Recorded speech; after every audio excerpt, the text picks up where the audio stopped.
ಹಸಿ ಅವರೆಬೇಳೆ ಸಾಂಬಾರು ಹೇಗ್ ಮಾಡೋದು ಅಂತ ನೋಡೋಣ ಬನ್ನಿ. ಅದಕ್ಕೂ ಮುಂಚೆ ನನ್ನ ಚಾನೆಲ್ನ ನೀವಿನ್ನ ಸಬ್ಸ್ಕ್ರೈಬ್ ಮಾಡ್ಕೊಂಡಿಲ್ಲ ಅಂದ್ರೆ ದಯವಿಟ್ಟು ಮಾಡ್ಕೊಂಡು ನನಗೆ ಸಪೋರ್ಟ್ ಮಾಡಿ.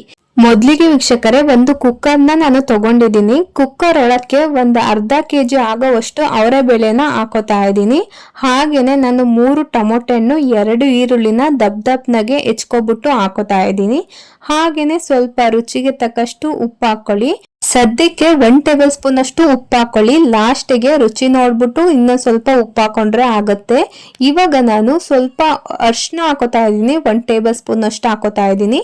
ಇವಾಗ ಒಂದು ಅರ್ಧ ಲೀಟರ್ ಅಷ್ಟು ನೀರು ಹಾಕ್ಬಿಟ್ಟು ಇದನ್ನ ಕರೆಕ್ಟಾಗಿ 2 ವಿಷಲ್ನ ನಾವು ಕೂಗಿಸ್ಕೋಬೇಕಾಗತ್ತೆ. ಕುಕ್ಕರ್ 2 ವಿಷಲ್ ಕೂಗೋದಿಕ್ಕೆ ಒಂದು 10 ನಿಮಿಷ ತಗೊಳುತ್ತೆ. ನೋಡಿ, 10 ನಿಮಿಷ ಆದ್ಮೇಲೆ ಹೀಗೆ ಬೆಂದಿರುತ್ತೆ, ಫುಲ್ ಬೆಂದೋಗಿರುತ್ತೆ. ಟೊಮೊಟೊ, ಈರುಳ್ಳಿ, ಕಾಳು ಸಹ ಚೆನ್ನಾಗಿ ಬೆಂದಿರುತ್ತೆ. ಇವಾಗ ಸ್ವಲ್ಪ ಕಾಳನ್ನ ತಗೊಂಡು ನಾವು ರುಬ್ಬೋದಿಕ್ಕೆ ಹಾಕೊಳ್ಳೋಣ. ನಾನು ಸ್ವಲ್ಪ ಎತ್ಕೋತಾ ಇದ್ದೀನಿ. ಹಾಗೇನೆ ಈರುಳ್ಳಿ, ಟೊಮೊಟೊ ಹಾಕಿರ್ತೀವಲ್ಲ ನಾವು, ಅದನ್ನು ಸಹ ಜಾಸ್ತಿನೇ ಎತ್ಕೋಬೇಕಾಗುತ್ತೆ. 1-2 ಸ್ಪೂನ್ ಆಗೋವಷ್ಟು ಕಾಳನ್ನ ತಗೊಂಡಿದ್ದೀನಿ. ನೋಡಿ, ಇಷ್ಟನ್ನ ತಗೊಂಡಿದ್ದೀನಿ ರುಬ್ಬೋದಿಕ್ಕೆ. ಹಾಗೇನೆ ನಾನು ಸಾಂಬಾರ್ ಪೌಡರ್ನ ಒಂದು 4 ಟೇಬಲ್ ಸ್ಪೂನ್ ಹಾಕೋತಾ ಇದ್ದೀನಿ. ನಿಮ್ಗೆ ಎಷ್ಟು ಬೇಕೋ ಅಷ್ಟು ಹಾಕೊಳ್ಳಿ, ನೋಡ್ಬಿಟ್ಟು ಹಾಕೊಳ್ಳಿ. ಸ್ವಲ್ಪ ಸ್ಪೈಸಸ್ ಜಾಸ್ತಿ ಬೇಕು, ಅದಕ್ಕೋಸ್ಕರ ನಾನು 4 ಟೇಬಲ್ ಸ್ಪೂನ್ ಹಾಕೋತಾ ಇದ್ದೀನಿ. ಹಾಗೇನೆ ನಾನು ಅರ್ಧ ಟೇಬಲ್ ಸ್ಪೂನ್ ಆಗೋಷ್ಟು ಖಾರದ ಪುಡಿ ಹಾಕೋತಾ ಇದ್ದೀನಿ. 1 ಹಿಡಿ ಕೊತ್ತಂಬರಿ ಸೊಪ್ಪು, ಹಾಗೇನೆ ಅರ್ಧ ಹೋಳು ತುರಿದಿರೋ ಅಂತ ಕಾಯಿನ ಹಾಕೋತಾ ಇದ್ದೀನಿ. ಇವಾಗ ಇಷ್ಟನ್ನು ಸಹ ಮಿಕ್ಸಿಗೆ ಆಡಿಸ್ಕೋಬೇಕಾಗತ್ತೆ. ಇದು ಸ್ಟ್ರೈಟ್ ಆಗಿ ಜಾರಿಗೆ ಹಾಕೋತಾ ಇದ್ದೀನಿ. ನೀವು ರುಬ್ಬೇಕಾದ್ರೆ ಸ್ವಲ್ಪ ಸ್ವಲ್ಪ ನೀರ್ ಹಾಕೊಂಡು ಚೆನ್ನಾಗಿ ನುಣ್ಣಗೆ ಗಂಧದ ತರ ಪೇಸ್ಟ್ ಮಾಡ್ಕೋಬೇಕಾಗತ್ತೆ. ಯಾಕಂದ್ರೆ ಅದು ನೀವು ಎಷ್ಟು ಚೆನ್ನಾಗಿ ಪೇಸ್ಟ್ ಮಾಡ್ಕೋತೀರೋ ಅಷ್ಟು ಚೆನ್ನಾಗಿ ಸಾಂಬಾರ್ ಬರುತ್ತೆ ಸಾಫ್ಟ್ ಆಗಿ. ಇವಾಗ ನಾನು ಸ್ವಲ್ಪ ನೀರ್ ಹಾಕೋತಾ ಇದ್ದೀನಿ. ಬಟ್ಲಲ್ಲಿ ಹಾಕಿರ್ತೀನಲ್ಲ ಮಸಾಲೆ ಎಲ್ಲದನ್ನ ಸ್ವಲ್ಪ ತೊಳೆದ್ಬಿಟ್ಟು ಹಾಕೋತಾ ಇದ್ದೀನಿ. ನೀವು ರುಬ್ಬೇಕಾದ್ರೆ ಸ್ವಲ್ಪ ಸ್ವಲ್ಪನೇ ರುಬ್ಕೊಂಡು ನೀರ್ ಹಾಕೊಂಡು ಮಾಡ್ಕೋಬೇಕಾಗತ್ತೆ.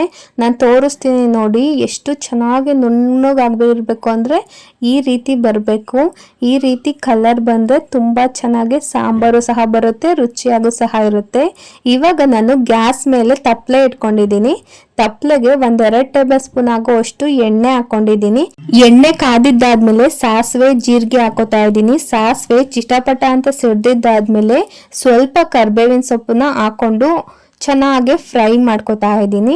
ಹಾಗೇನೆ 4 ಇಲ್ಕ್ ಆಗೋಷ್ಟು ಬೆಳ್ಳುಳ್ಳಿ ಹಾಕೋತಾ ಇದ್ದೀನಿ. ಸಿಪ್ಪೆ ಸಮೇತ ಜಜ್ಜಿಬಿಟ್ಟು ಹಾಕೋತಾ ಇದ್ದೀನಿ. ಇಷ್ಟು ಫ್ರೈ ಆಗಿದ್ದಾದ್ಮೇಲೆ ನಾವು ರುಬ್ಬಿ ಇಟ್ಕೊಂಡಿದ್ವಲ್ಲ ಆ ಮಸಾಲೆನ ಹಾಕೋತಾ ಇದ್ದೀನಿ.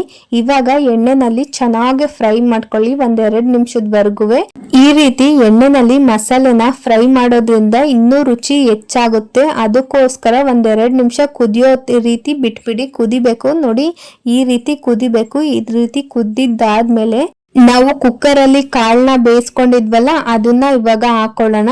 ಚೆನ್ನಾಗಿ ಮಿಕ್ಸ್ ಮಾಡ್ಕೊಳ್ಳಿ. ಹಾಕೊಂಡ್ಬಿಟ್ಟು 4 ಕುದಿ ಬರಬೇಕು, ಅಲ್ಲಿವರೆಗೂ ಚೆನ್ನಾಗಿ ಕುದಿಸ್ಕೋಬೇಕಾಗುತ್ತೆ. ನೀವು ಆ ರೀತಿ ಕುದಿಸ್ಕೊಂಡಿದ್ದಾದ್ಮೇಲೆ ಸಾಂಬಾರ್ ರೆಡಿ ಆಗೋಗುತ್ತೆ. ತುಂಬಾ ರುಚಿಯಾಗಿರುತ್ತೆ, ತುಂಬಾ ಸಿಂಪಲ್ ಆಗು ಸಹ ಮಾಡ್ಕೋಬಹುದು. ಇವಾಗ ಸ್ವಲ್ಪ ರುಚಿ ನೋಡ್ಬಿಟ್ಟು ನಿಮ್ಗೆ ರುಚಿಗೆ ತಕ್ಕಷ್ಟು ಉಪ್ಪು ಹಾಕೊಳ್ಳಿ.